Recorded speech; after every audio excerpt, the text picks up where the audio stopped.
अस्सलाम वालेकुम viewers, how are you? This is Jawad Khan from Euro sports viewer. Viewers, सबसे पहले तो आपका बहुत बहुत शुक्रिया चैनल को लाइक करने के लिए, सब्सक्राइब करने के लिए। Keep subscribing my channel. आपकी सपोर्ट ही मेरी हिम्मत है।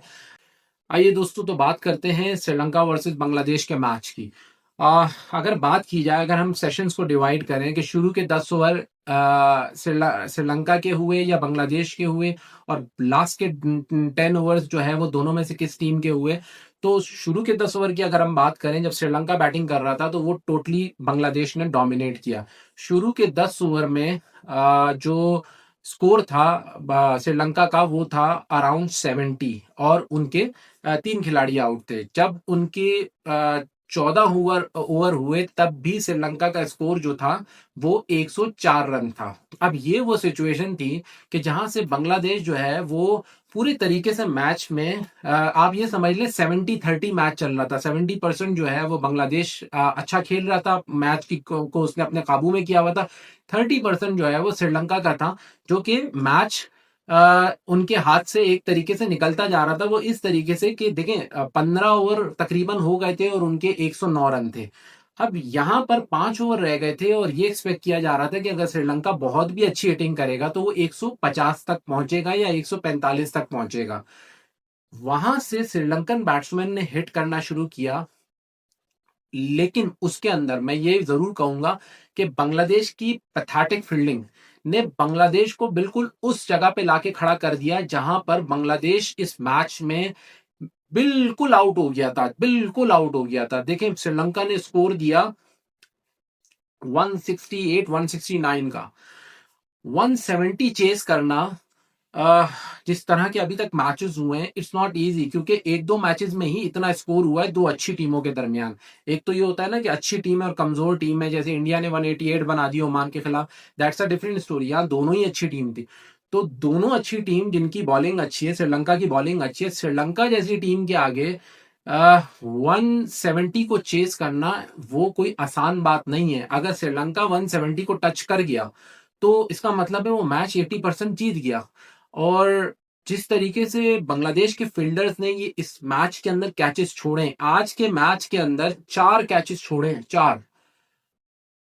और उसमें से तकरीबन 2 तो परेरा के थे और 2 मेंडिस के थे, जो कि 5वें 6ठे नंबर पे दोनों बैटिंग कर रहे थे। तो जिस मैच में 4 कैचेस छूट जाए, उस मैच में फिर बचता क्या है? उस मैच में जब आपके 4 कैचेस छूट रहे हैं, एक के बाद एक, एक के बाद एक, और दूसरी टीम अपनी पावर हिटिंग कर रही है और उसके बाद सीधा छक्का ही लग रहा है और स्कोर जो है वो एकदम पानी की तरह जो है वो बढ़ता जा रहा है, तो आपके मोरल तो डाउन हो जाते हैं। फील्डर्स के मोरल डाउन हो जाते हैं, बॉलर के मोरल डाउन हो जाते हैं कि मतलब ये हो क्या रहा है। कोई भी चीज जो है वो अकॉर्डिंग टू प्लान हो ही नहीं रही है। तो और 170 का टारगेट, जहां पूरे मैच में आपने ग्रिप रखी, जहां पूरे मैच में ऐसा लग रहा था कि ये 140 से ऊपर नहीं करने देंगे श्रीलंका को, और 140 एक ऐसा स्कोर होता है जो बांग्लादेश आराम से चेज कर सकता है। लेकिन 170 हो जाने के बाद ऑलमोस्ट, मतलब मैं अपना पर्सनल ओपिनियन बताऊं तो मुझे लगा था बांग्लादेश हार जाएगा। बिल्कुल भी एक्सपेक्ट नहीं किया था कि बांग्लादेश ऐसा फाइट बैक करेगा। जब वो बैटिंग पर आए और जिस तरीके से, मतलब मैं बांग्लादेश की बैटिंग को कहूंगा बैटिंग विथ करेज, जिस बहादुरी से उन्होंने इस मैच में खेला है और जो परफॉर्मेंस दी है और जिस तरीके से जीता है, वो आउटस्टैंडिंग है, बिल्कुल अनबिलीवेबल है। यकीन करें, मैं अपना पर्सनल व्यू दे रहा हूं, जब 170 का स्कोर बना और जिस तरीके से बांग्लादेश ने कैचेस छोड़े और जिस तरीके से उनके हेड्स डाउन हो गए थे, और इवन कि उनके क्राउड के भी हेड्स डाउन हो गए थे, उन्होंने भी जब देखा 170 लग गया है तो उनको पता था कि शायद हम ये चेज नहीं कर पाएंगे। लेकिन जिस तरीके से बांग्लादेश ने चेज किया है, आउटस्टैंडिंग।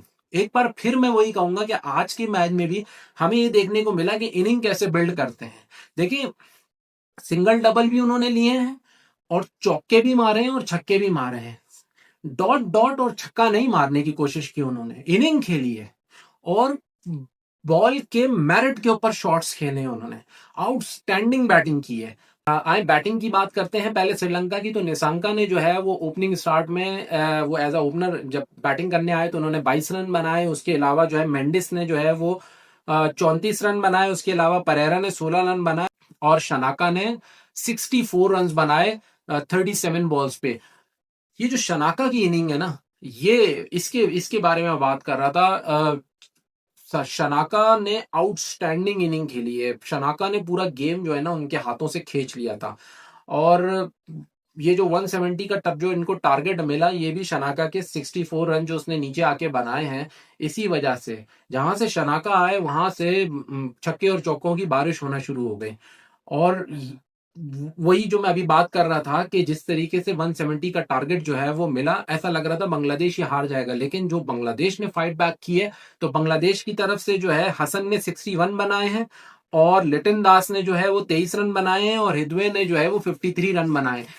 अब अगर इन तीनों बैट्समैनों की बात की जाए तो इनमें सबसे जो आउटस्टैंडिंग इनिंग है, जिसने मैच को, बांग्लादेश को मैच विनिंग इनिंग कह सकते हैं या मैच जिताया है, वो है हृदवे की इनिंग। जो हृदवे ने शॉट्स खेले हैं, आउटस्टैंडिंग शॉट्स, जो उन्होंने फ्लिक्स मारे हैं, जो उन्होंने पुल शॉट्स खेले हैं, देखने के लायक हैं। मतलब आज मैं देख रहा था तो मुझे ऐसा लग रहा था एक डिफरेंट ही बांग्लादेश ही, यार ये वही बांग्लादेश है जिसको अभी हम पीछे मैचेस में देख रहे थे। नहीं भाई, आज तो वो कुछ ऑस्ट्रेलियंस की तरह खेल रहे थे। इस तरह की जो बैटिंग जो हृदवे ने की है, इस तरह की तो ऑस्ट्रेलियंस करते हैं या ऑस्ट्रेलियन के हिटर्स करते हैं। आउटस्टैंडिंग मैच हुआ बांग्लादेश का। इस मैच से आई एम श्योर जो मोराल है वो बहुत बूस्ट हुआ होगा। ऐसा नहीं है कि श्रीलंका का डाउन हुआ होगा। श्रीलंका ने 170 रन बनाए हैं, और अगर बांग्लादेश ने इस मैच को चेज कर लिया है, तो इसका मतलब ये नहीं कि उनके जो है वो मोराल्स डाउन हो जाएंगे। वो अगले मैच में और तगड़े होकर आएंगे, क्योंकि उनको भी नजर आ गया है कि यार हम 170 बना सकते हैं, तो हम इससे भी आगे जा सकते हैं।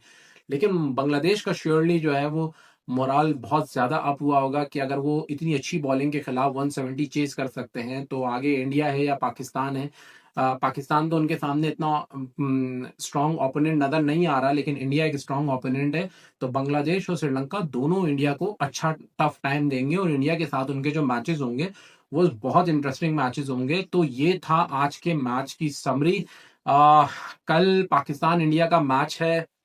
कल क्या होगा ये कल ही पता चलेगा। एक चीज तो हमें पता है कि ज्यादा चांसेस यही है कि इंडिया जीतेगा, लेकिन पाकिस्तान की तरफ से कल पाकिस्तान कैसा खेलता है ये कल का ही दिन बताएगा। तो कल के मैच के बाद उसका एनालिसिस लेकर हाजिर होऊंगा मैं आपके साथ दोस्तों। तब तक के लिए अस्सलाम वालेकुम।